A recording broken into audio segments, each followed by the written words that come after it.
दोस्ताना चेतावनी, ये फिल्म सच में डरावनी है। एक ऐसा द्वीप जहां जीवन नहीं बचता, 100 फुट लंबा विशाल सेंटीपीड और खून चूसने वाली भूत की डरावनी कहानी एक नजर में ही फट जाएगी। हर दृश्य बुसान यात्रा से 100 गुना डरावना है। जल्दी करो, दोस्तों को बुलाकर साथ देखो।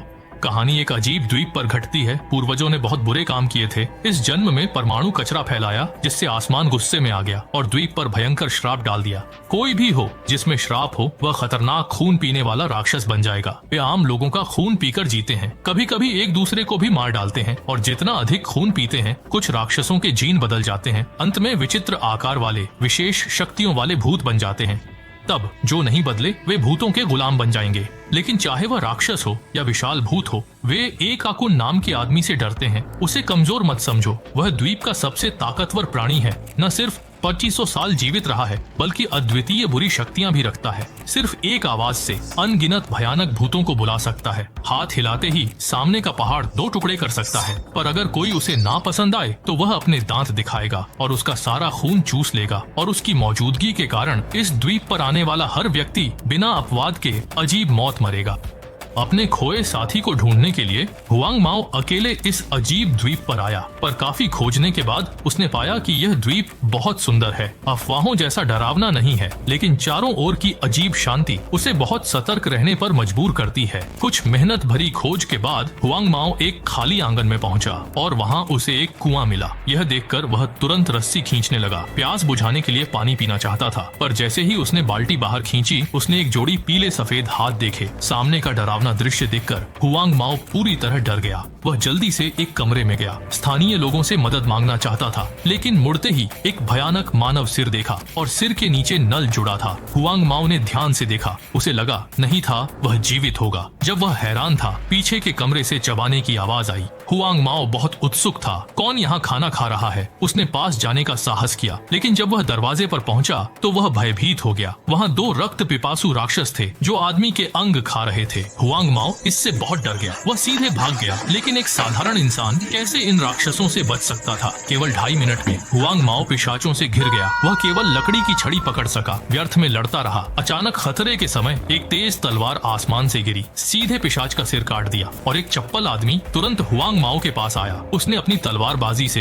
हुआंग माओ को बचा लिया। यह दृश्य वाकई शानदार था। इसके बाद दोनों एक जंगल में पहुंचे। इसी समय अवेई ने द्वीप के श्राप के बारे में बताया। उसने कहा यहाँ के लोग श्राप से पिशाच बन गए हैं। वे लोगों को बेरहमी से काटते हैं। कुछ तो राक्षस भी बन गए हैं, लेकिन कुछ लोग अभी भी एक दूसरे को मरते नहीं देख सकते। इसलिए उन्होंने एक दवा बनाई, खून पीने की इच्छा रोकने के लिए। अवेई भी उन्हीं में से एक था। लेकिन जैसे ही वह बोला, उसका शरीर अचानक कमजोर हो गया और वह तुरंत जमीन पर गिर पड़ा। अवेई को तुरंत समझ आ गया, ये उसके शरीर में पिशाच जीन था। अगर वह दवा नहीं लेगा तो जल्द ही वह पीले बालों का खून चूसेगा, दूसरे को चोट न पहुंचाने के लिए।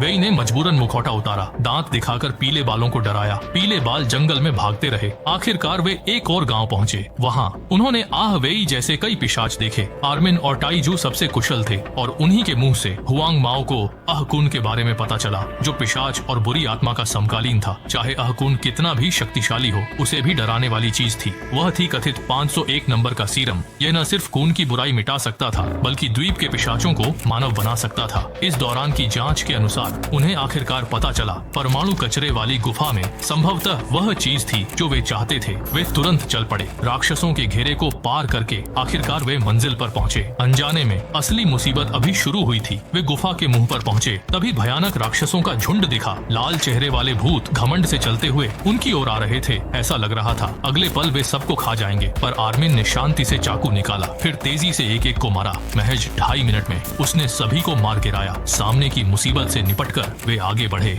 एक दरवाजा धीरे धीरे खुला। वे सीरम वाली प्रयोगशाला में पहुंचे, पर सीरम ढूंढना आसान नहीं था। तभी दूसरा झुंड हमला कर दिया। आर्मिन ने फिर चाकू निकाला, सारे भूतों को मार गिराया। जब वे सीरम लेकर जाने लगे, आर्मिन के सामने अचानक एक लंबा चाकू आया।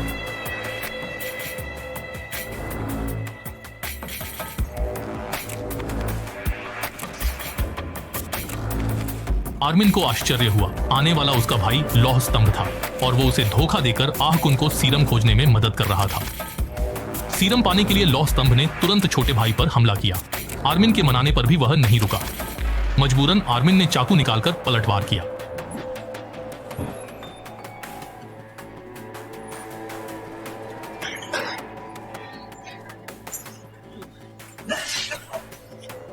भयंकर संघर्ष के बाद लौह स्तंभ जीत गया।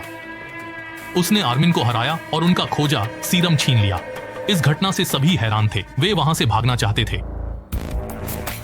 तभी पास की दीवार पर एक विशाल विचित्र दुष्टात्मा दिखाई दी। इस राजकुमारी नामक दुष्टात्मा की नजर से मिलने वाला उसका दूल्हा बन जाता। सभी सावधानी से सीढ़ियां चढ़ने लगे, राजकुमारी से नजर न मिले। लेकिन अनहोनी तो होनी ही थी। डर के मारे हुआंग माओ ऊपर जाते जाते गिरते गिरते बचा। इसी वजह से उसे राजकुमारी की बड़ी आंखें दिख गईं। आर्मिन ने चिल्लाकर हुआंग माओ को भागने को कहा, पर हुआंग माओ डर से जम गया था, हिल भी नहीं पा रहा था। संकट के समय आर्मिन ने हुआंग माओ को जमीन पर गिरा दिया। वह बाल बाल बच गया।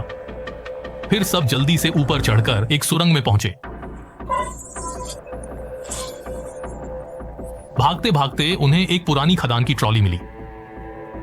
जैसे ही वे ट्रॉली में बैठने लगे, सुरंग से एक चीख सुनाई दी और गुफा हिलने लगी। सभी ने समझ लिया कि राजकुमारी पीछे आ रही है। सबने मिलकर पूरी ताकत से ट्रॉली को धकेला। राजकुमारी के पहुंचने से ठीक पहले वे ट्रॉली में गुफा से बच निकले।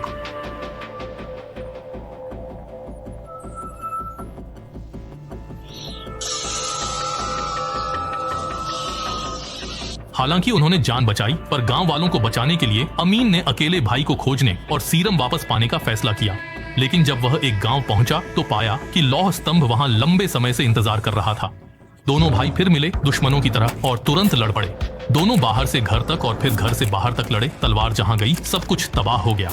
लेकिन जब निर्णायक क्षण आया तो टाईजू भाइयों के अतीत को याद किए बिना नहीं रह सका।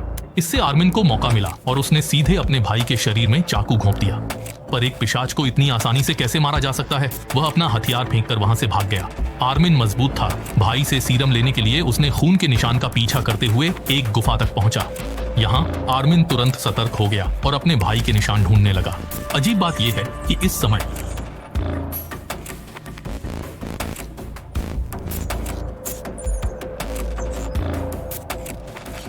समय लौह स्तंभ गंभीर रूप से घायल था। वह जानता था कि सीधे भाई से नहीं जीत सकता, इसलिए छिपकर हमला किया, यहाँ तक कि भाई पर सवार होकर उसकी धमनी काट दी। आर्मिन दर्द से कराह उठा। वह न तो हिल सका न ही लड़ सका, बस अपने हाथ का चाकू भाई की आंख में घोंप दिया। अंत में वह फिर से पागलों की तरह मुक्के मारने लगा अपने भाई के शरीर पर बार बार, यहाँ तक कि अंत में पत्थर का खंभा भी गिरा दिया जो लौह स्तंभ पर जा गिरा। और जब जीवन एक धागे पर टिका था, तभी टाईजू ने आखिरकार भाई को बताया कि सीरम चुराना या अकुन में शरण लेना सब उसकी योजना थी। मकसद था आर्मिन को मजबूत बनाना, उसे और भी निर्दयी बनाना, क्योंकि केवल ऐसे ही वह अकुन को हरा सकता था। सच्चाई जानकर अहमिंग दुखी हुआ, पर भाई की मेहनत बचाने के लिए उसने दृढ़ता से चाकू उठाया और दूसरे की जान ले ली। फिर अहमिंग तेजी से लौटा, पर अचानक हुआंग माओ से टकराया, जिसके हाथ में टाईजू द्वारा छिपाया गया सीरम था।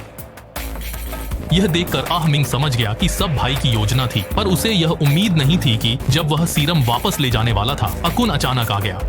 उसने अहमिंग को बताया कि उसे लोहे के खंभे की गड़बड़ी पता थी, पर वह इसे उजागर नहीं करना चाहता था, बस भाइयों को एक दूसरे को मारते देखना चाहता था। यह सुनकर अहमिंग बेहद गुस्से में आ गया। दोनों की ताकत में जमीन आसमान का फर्क था। अहमिंग उसे हरा नहीं सकता था। इसके अलावा अकुन ने अपनी बुरी आत्माओं की सेना भेजी, जो आज्ञा न मानने वालों को एक ही बार में खत्म करने के लिए तैयार थी, और शक्ति में भारी असमानता वाले लोगों को इस आसन्न संकट का सामना कैसे करना चाहिए। ठीक है, आज की कहानी यहीं समाप्त होती है।